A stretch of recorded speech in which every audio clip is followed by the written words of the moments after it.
Okay, I'll walk through a few of the exercises in Chapter 8.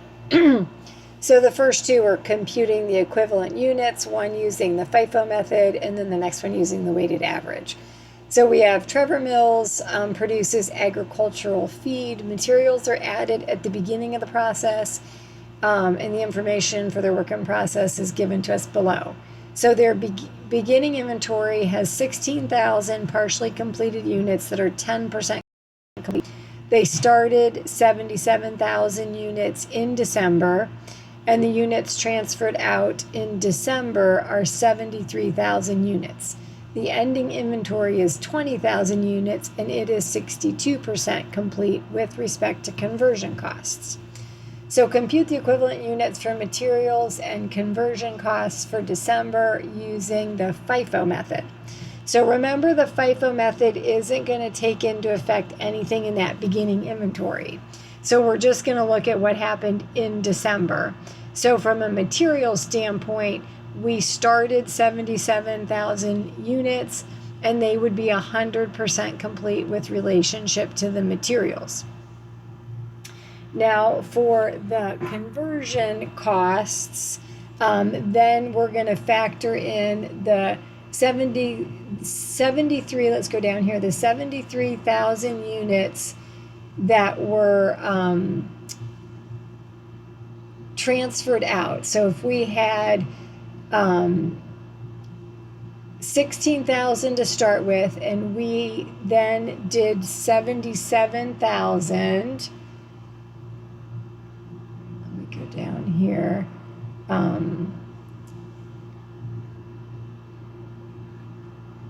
So our beginning inventory, let me go back up. So our beginning inventory, why was I thinking? Oh, okay. So it was 10% complete. So then 90% is going to happen in the current month. So then 90% times the 16,000 gives us the 14,400.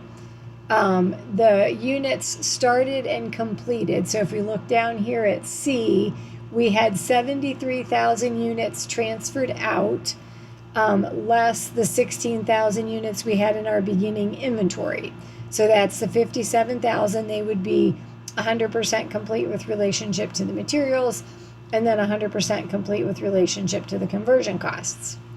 Then our ending inventory, the 20,000 units at 62%, that is 12,400. So then we would add those up to get to our equivalent units of production.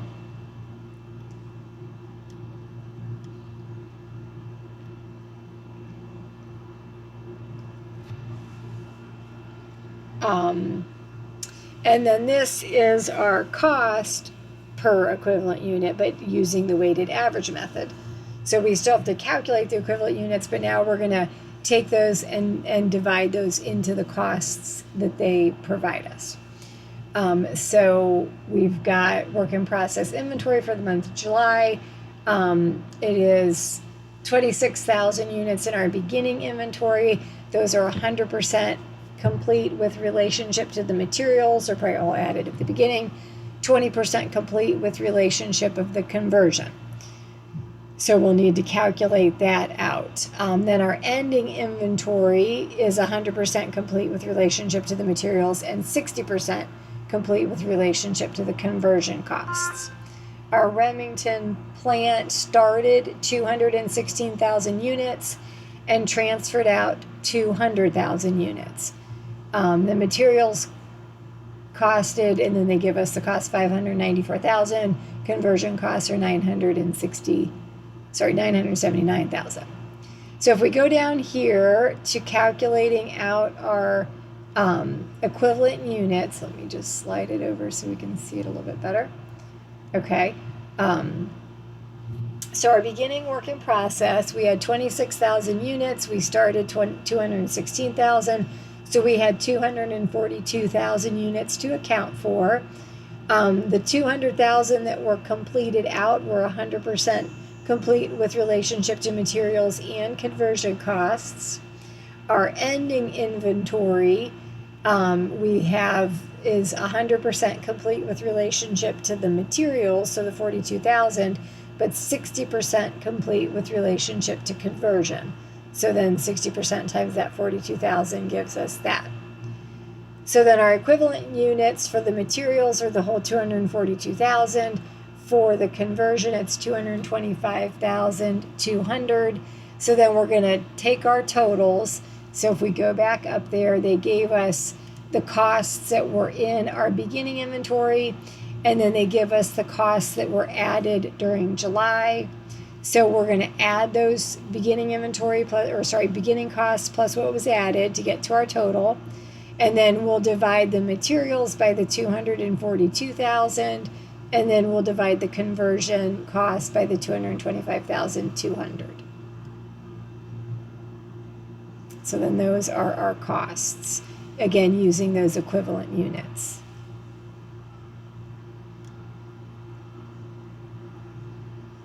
Okay, then doing the same thing with our FIFO method. So again, we're going to have beginning inventory, 26,000 units, 100% complete with materials, 20% with conversion. The costs that were associated with those beginning inventories. Our ending inventory, we have 42,000 at 100%, and then 60% complete. We started 216,000 units, transferred out 200,000 units. So then we come down and we map those equivalent units out. So we've got our beginning inventory that is included in there. So the materials would have all been added at the beginning of that period. So there's going to be they'd have been 100% done from a material standpoint. The conversion, what did we do during the month of July? So again, during the month of July, no materials were added, so that's why that's a 0. During the month of July, how much conversion was done? If they were 20% complete at the start of the month,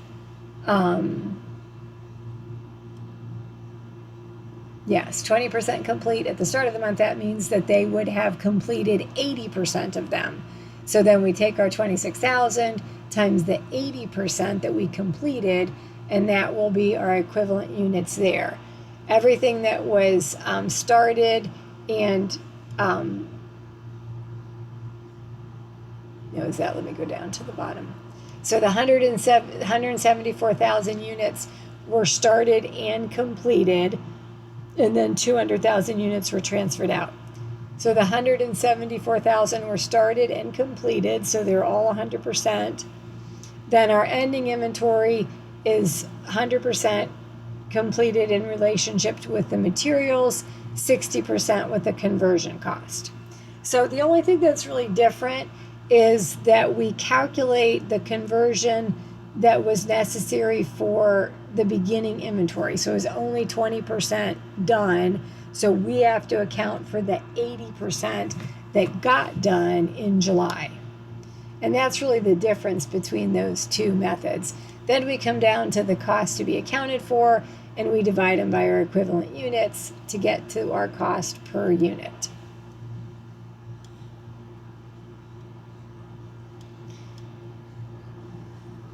Okay, then we have a production cost report using that weighted average method.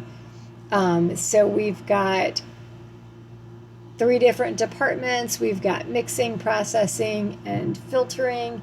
The new material is added only in the mixing department, and the following information is given for the processing department. So we have a beginning inventory that is 60% complete. We've transferred costs in from the mixing department, and then we have the conversion costs of the processing department. And again, we had the 28,000 units in that beginning inventory. All right, then during the month of August, we've started 75,000 units, and we've transferred in the costs from the mixing department, and then we've incurred costs in the processing department.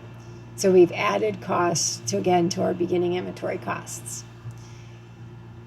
Then our ending work in process is 20% complete, and then we need to determine the costs that were transferred in from the mixing department, and then the conversion costs incurred by the processing department. So first thing they want us to do is maybe the only thing, I guess it's the only thing they want us to do, is complete that production cost report. So we have our flow of our physical units. So again, we're filling in our beginning inventory of the 28,000 units. We're adding 75,000. We have 103,000 total units. So those two added together. Then we've transferred out 90,000 units from the processing department to the filtering department. Is that true? Let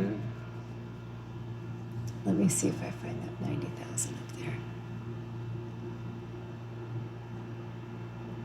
Transferred in.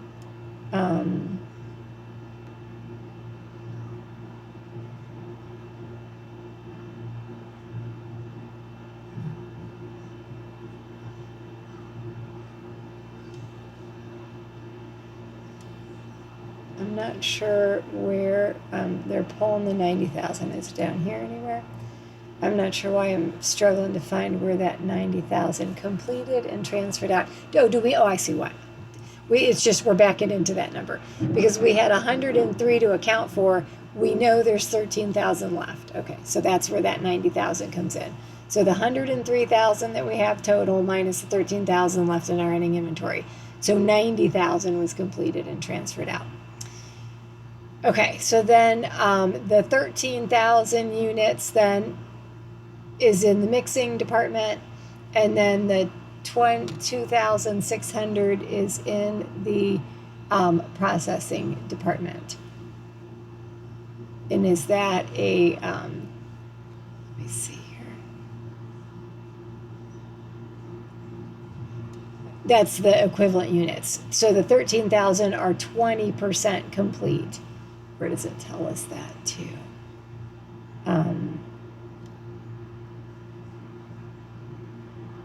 Right there. Okay. So our processing, the quantity is the 13,000 units. Right there, it tells us is the 20% complete. So then that is the 2,600 equivalent units there.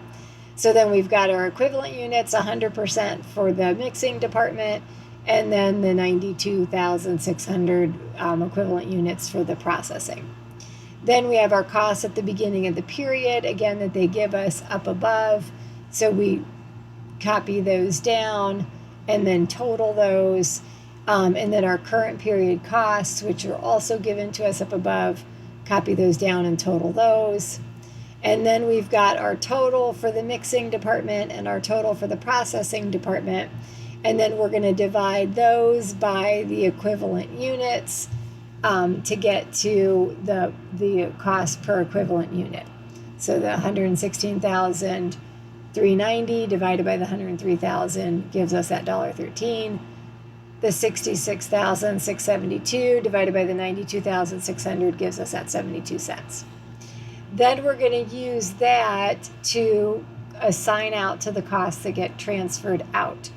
And then what's left in our ending inventory as well.